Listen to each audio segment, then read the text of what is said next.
wide, dry prairie. Golden light spills over jagged mountain ridges. Dust rides the wind.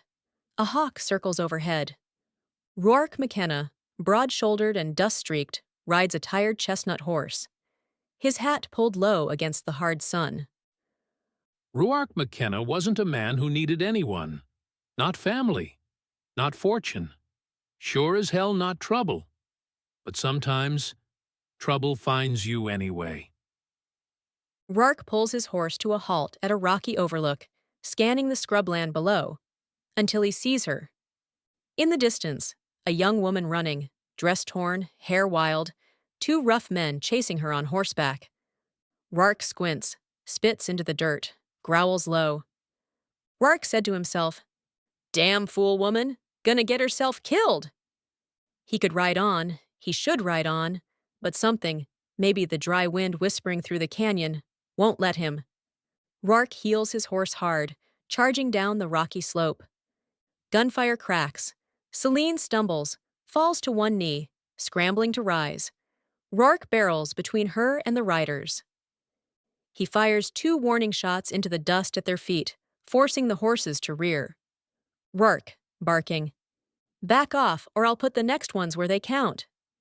The men curse, wheel their horses, and ride off into the blazing horizon. Rourke swings down, crouches beside her. She's breathing hard, hands scraped and bloodied. Her blue eyes meet his, fierce and terrified. Rourke, gruff, "You hurt bad?" Celine, shaking her head, voice tight, "I'm fine." Rourke scans the ridges behind them, wary. Rourke, sharp, urgent, "Got a name, girl?" She hesitates, chin lifting stubbornly. Celine. Celine Carter." He nods once, brisk. Rourke. "All right, Celine Carter, you're with me now. Get up." Before she can argue, he lifts her onto the saddle, swinging up behind her without effort. They ride hard into the long shadows of the desert mountains. The mountains loom, red gold in the sinking sun. Dust devils swirl in the empty plains. Rourke and Celine ride into a hidden valley, stones crunching under the horses' hooves. Rourke spots an old line shack, abandoned but standing, half buried against the canyon wall. Rourke, gritting his teeth, "That'll do. Hang on." Inside the shack, the air smells of dust and old wood. No roof leaks here, just gaps letting in silver shafts of moonlight. Rourke kicks open the sagging door and pulls her inside. He yanks off his dusty coat, shaking it out. Rourke, rough, "Get to the hearth, if there's a fire pit left."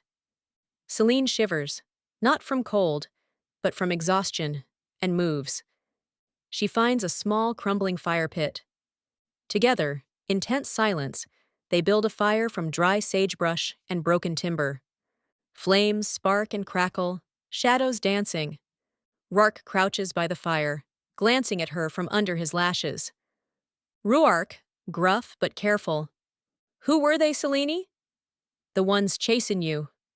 Celine huddles near the flames, eyes wary. Celine answered, "Men from the town, after my land, after other things." Her voice hardens. "Pa died last winter, left debts. They thought I was easy pickings." Rourke's jaw tightens, his hand flexes into a fist. Rourke, low, dangerous, "You alone out here?" She nods once, fiercely. Celine, "I don't need your pity." Rourke chuckles, a rough, low sound.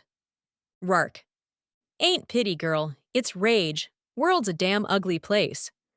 For a moment, they just stare at each other, firelight flickering over their faces. The dry wind howls softly outside, whispering through the cracks. Rourke finally leans back, hat tipping lower over his brow. Rourke, gruff, almost gentle, "I'm taking you to my aunt's place. She'll help you settle. Safer that way." Celine stiffens. Celine, "I don't need savin'." Rourke leans in, voice slow, dangerous, almost a growl. Rourke, "Ain't savin', darlin'. It's survivin'." The silence between them stretches tight, hot as the desert air. Celine lying awake near the fire, staring at the strong line of Ruark's jaw in the moonlight. Her heart pounds against her ribs, confused, furious, terrified, and something else. Morning breaks over the jagged ridges. A thin mist hangs in the canyons, already burning off under the rising sun. Rourke saddles the horse, tight-lipped, while Celine gathers her torn skirts. Rourke, gruff. Eat quick, we ride before it gets too damn hot. Celine sits near the ashes of the fire, nibbling on a chunk of stale bread Rourke tossed her. She watches him from beneath lowered lashes, the way he moves with lethal, easy grace. He doesn't smile. He doesn't soften. When she struggles to mount, Rourke is there, strong hands at her waist, lifting her as if she weighed nothing. She flinches at the touch, but says nothing. Pride stiffens her spine. He swings up behind her, and together they ride out. The trail winds through narrow canyons, scrub brush clawing at their boots. The sun rises higher, baking the earth, until heat shimmers off the rocks in ghostly waves. Rourke's arm sometimes brushes Celine's side to steady her. She stiffens each time, but secretly, each brush sends little shocks through her blood. Midday, they pause in a thin sliver of shade cast by a towering boulder. Rourke swings down first, offering his hand. Celine, tight and stubborn. I can manage. Rourke just arches one dark brow, unimpressed. Then he simply reaches up and plucks her down like a sack of flour. She gasps, furious. You don't own me. Rourke, coolly. Ain't trying to. But if you break your fool neck out here, it's me who'll have to drag your carcass to town. That don't sit well with me. Celine glares at him. Rourke smirks, the first true smile she's seen from him. And damn if it doesn't make her heart thump. They sit by the rock, sipping water from Rourke's battered canteen. For a long moment, the only sounds are the wind scraping the canyon walls and their breathing. Rourke, voice rough, low. Where you think you were going, anyway? Celine, quietly. Anywhere but back. Her voice cracks a little. She wraps her arms around her knees. Celine, whispering. I couldn't stay. They'd have taken everything, but I won't let them take me. Rourke watches her a long moment. His jaw clenches, but he says nothing. Instead, he pulls off his battered hat and tosses it down, running a hand through his dark, dusty hair. Celine glances at him sideways, uncertain. Why are you helping me? You don't even know me. Rourke, shrugging, almost grim. Maybe I just hate bastards like that. Maybe I got a debt to pay. Celine studies him. She senses a story there, but also senses he won't tell it. A hot, aching silence stretches between them. Rourke pushes to his feet, towering over her. Rourke, gruff. Ain't no use picking at scabs. Come on, still a long ways to go? He offers his hand again. This time, heart pounding, Celine takes it. Afternoon, dusty trail. Their horse climbs a narrow switchback path up a mountain pass. The sun beats down mercilessly. Celine leans back against Rourke for balance. She can feel the steady thump of his heartbeat against her spine. His hand rests lightly at her waist, firm but not possessive. The land stretches out below them, endless red rock and desert valleys shimmering under the pitiless sun. Celine's eyelids droop, exhaustion pulling at her. She fights it, but the steady rocking of the horse and the warm solidness of Rourke behind her lulls her. Rourke glances down, noticing. He shifts her carefully, pulling her closer against his chest. He murmurs, almost too low for her to hear, a rough, tender whisper. Rest easy, darlin'. I got you. The two riders, small against the vast, sun-baked wilderness, winding higher into the lonely mountains. Late afternoon. Dust swirls in the golden light as Rourke and Celine ride higher into the mountains. Sparse pine trees dot the red, cracked earth. The horse struggles over loose gravel. Celine's hands clutch the saddle horn. She flinches as loose rocks skitter down the steep drop beside them. Celine anxiously whispers, It's so high. One wrong move and we'll fall. Rourke, steady, rough. Ain't gonna let that happen. His voice cuts through her fear. Calm, certain. But even he narrows his eyes, judging the trail. Suddenly, the horse slips. A spray of rocks tumbles over the edge. Celine lets out a cry and clutches Rourke's arm. He yanks the reins hard, muscles straining, wrestling the horse back to balance. The horse steadies, snorting and trembling. Rourke curses under his breath.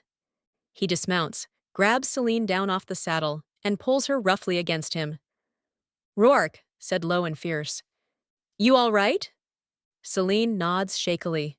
Her heart hammers against his chest. His hands tighten on her arms, not gentle, but anchoring. For one raw second, they just stand there, pressed together, breathing hard. Celine looks up, right into Rourke's dark, stormy eyes. The air between them charges, thick as thunderclouds. Rourke releases her abruptly and steps back. Rourke gruffs, "Next time I say stay close, you damn well listen." Celine's pride flares, but beneath it, a pulse of something sweeter, more dangerous. Celine responded softly but defiant. "I wasn't the one who picked this trail." Rourke just gives a low huff, almost a laugh, and reaches for the reins. At dusk falls. They find a small hollow sheltered by boulders and gnarled pines. The air cools sharply. Rourke builds a fire while Celine wraps herself in a blanket. She watches him move, strong, silent, utterly capable. She thinks about the way he'd pulled her against him, how solid and real he'd felt, how safe. She doesn't realize she's staring until Rourke glances up. Rourke, mocking and rough-edged. "See something you like?" Celine flushes scarlet, snapping her gaze away. She pulls the blanket tighter around her. Celine, muttering, "You're insufferable." Rourke, low, amused. "Better insufferable than dead out here." Later, darkness has swallowed the land. Stars burn cold and bright above the jagged peaks. Celine lies awake near the fire, shivering despite the warmth. Rourke sits nearby, oiling his rifle, back turned. The silence stretches unbearably. Finally, Celine whispers, almost without meaning to, "Why do you care what happens to me?" Rourke doesn't look at her. His hands stay steady on the gun. Rourke speaks low, almost a growl. "Don't mistake me for a good man, girl. I ain't no knight in shining armor." Celine swallows hard. Her heart twists painfully. For once, she says nothing, only watches the lonely, rigid set of his shoulders. The fire crackles softly, two lonely figures silhouetted against the vast emptiness of the mountains. Neither sleeping, both aching. The mountain night is sharp and cold. The fire burns low, a restless flicker against the endless dark. Celine sits wrapped in her blanket, staring into the flames, jaw tight. She knows Rourke is there, can feel the weight of him just a few feet away, but neither of them speaks. The silence stretches, thick as smoke. The words she could say, "I'm afraid, don't leave," knot themselves in her throat, unspoken. Rourke shifts, just a small movement, but it draws her eyes to him like a magnet. He sits rigid against a boulder, arms crossed, head low, as if he's wrestling with something brutal inside. Celine's hands curl into fists in her lap. Why does he have to be so damn stubborn? Why does it hurt to look at him? A gust of wind stirs the fire, scattering embers. Celine shivers, but refuses to move closer. She won't go to him. She won't beg. And yet, her body betrays her. Her eyes keep drifting to him, the hard line of his shoulders, the shadowed strength of him. Without thinking, she rises, slowly, stiffly, and steps toward the boulder. Rourke's head lifts sharply at the sound of her approach. Rourke, low, rough. "Something you need, girl?" Celine stops just a few feet away. The fire flickers between them, throwing wild shadows across his face. Celine's voice clipped, guarded. "Cold." That's all she says. She won't give him more. She won't tell him that it's not the cold gnawing at her, it's the ache of being near him and still feeling alone. Rourke stares at her, a long, assessing look that scrapes her bare. Then, wordless, He reaches out and grabs her wrist, yanking her down onto his lap. Celine gasps, instinctively pushing against his chest, but Roark doesn't let go. His arms lock around her, a cage of heat and strength. For a second, she freezes, heart hammering. Then she feels it, the raw tremor running through him. This isn't just lust, it's something deeper, uglier, more desperate. Their faces are inches apart. Celine can see the lines of tension around his mouth, the ragged darkness in his eyes. Neither moves, neither breathes. And then, like something snapping, Roark crushes his mouth to hers. The kiss is hard, bruising, wild. No finesse, no asking. Celine stiffens, just for a moment, and then something inside her breaks loose. She clutches his shirt, opening her mouth to him, matching his rough hunger with her own. The fire crackles wildly beside them. The mountain wind howls against the rocks, but here, between them, it's all heat and violence and need. Ruark lifts her effortlessly, carrying her back to the fire without breaking the kiss. He lays her down, half covering her body with his, blocking out the cold. Celine's hands tangle in his hair, dragging him down harder. She doesn't care anymore. Pride is nothing. Fear is nothing. Clothes are fumbled away, tossed aside. Skin meets skin in desperate, clumsy worship. When Roark finally enters her, it's a shuddering, gasping crash. The end of resistance. The end of loneliness. They move together in a fever, wordless, reckless, claiming and surrendering all at once. The fire flickers lower and lower as the night swallows them whole. Later, Celine lies curled against Roark's chest, her breathing slowing. For the first time in days, she feels safe, held. But Roark's body is tense beneath her. His hands have gone still. She opens her eyes, just in time to see him staring at the fire, jaw clenched. Her heart sinks. He's already pulling away, not physically, not yet, but emotionally. Shutting down, guarding whatever fragile thing broke loose between them. She closes her eyes again, pretending not to notice, pretending this moment could last forever. But deep down, she knows better. Morning will come, and he will leave her behind. The sun was bleeding out across the mountains when they reached Aunt May's ranch.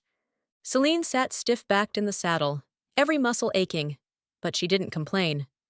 She wouldn't give Roark the satisfaction of thinking she needed coddling. May's place was tucked against a slope of golden hills, a solid house made of smooth river stones and sun-bleached timber, with a wide porch wrapped around the front.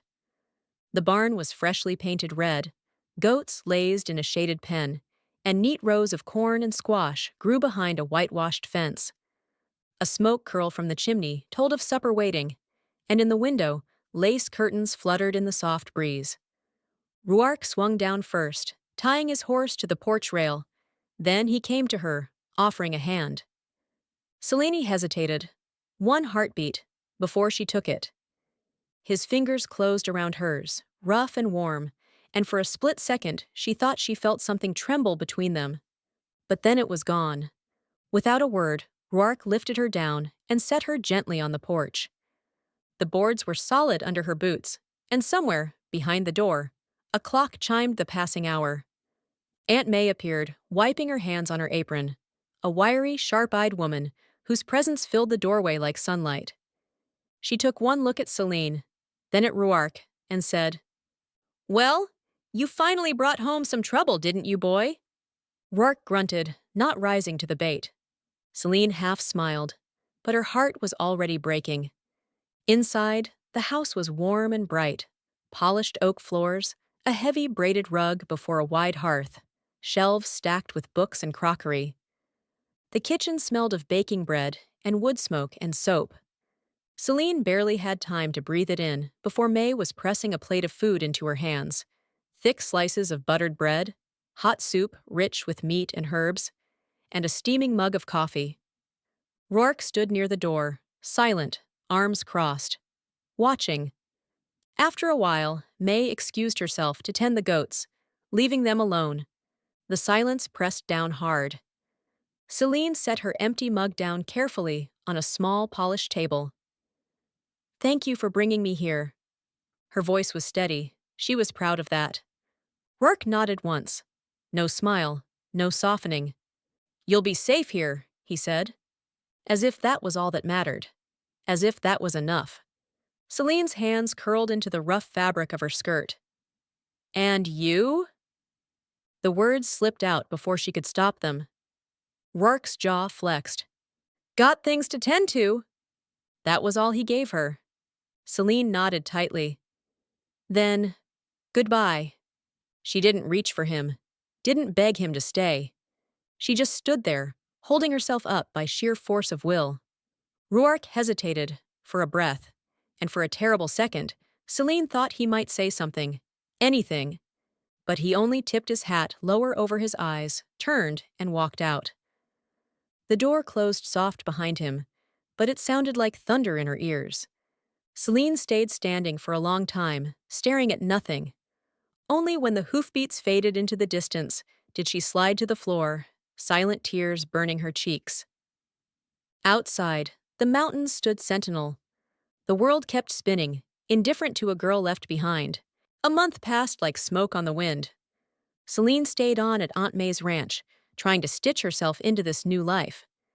During the day, she taught the town's children their letters and sums in the little one-room schoolhouse down the road.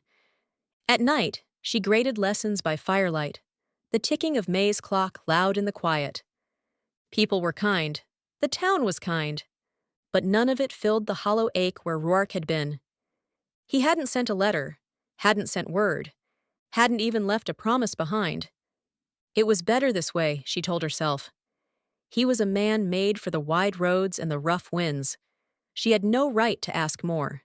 And still, every time the ranch gate creaked open, every time a rider passed by the schoolhouse window, Celine's heart leapt against her ribs and fell again when it wasn't him. It was late one afternoon when Celine stayed after class, cleaning chalk dust from the slate boards. The children's laughter still hung in the air outside. The schoolhouse door creaked.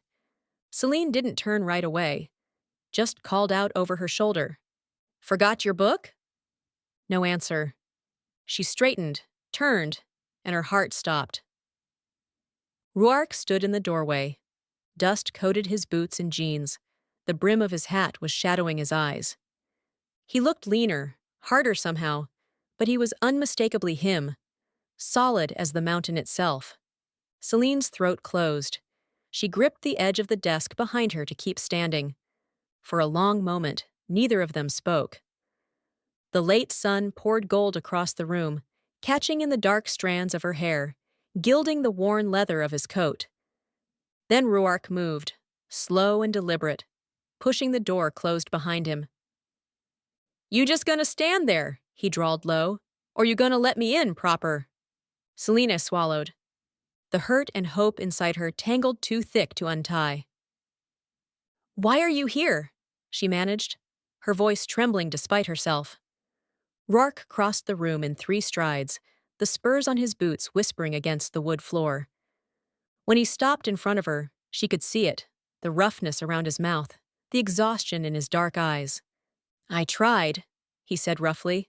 Tried real hard to stay gone, to do the right thing. Figured you deserved better. Celine stared up at him, her heart hammering. And? Rourke exhaled, a broken sound in the quiet. And it damn near killed me. Before she could speak, before she could even breathe, Rourke reached out and cupped her face in his big, calloused hands. Held her like she was something precious and fragile, something he'd fought too hard to ever let go. Celine swayed toward him without meaning to. Her hands lifted, fists curling into the front of his shirt. You came back, she whispered, tears burning her throat. Rourke's thumb brushed her cheek, rough and tender at once. I ain't good with words, Celine, he said, voice low and hoarse. But my heart, it's yours. Always was. I was just too damn stubborn to see it. She made a broken sound, half sob, half laugh, and then he was kissing her, deep and sure and desperate, the way a man kisses the only woman he'll ever love. Celine clung to him, the world falling away.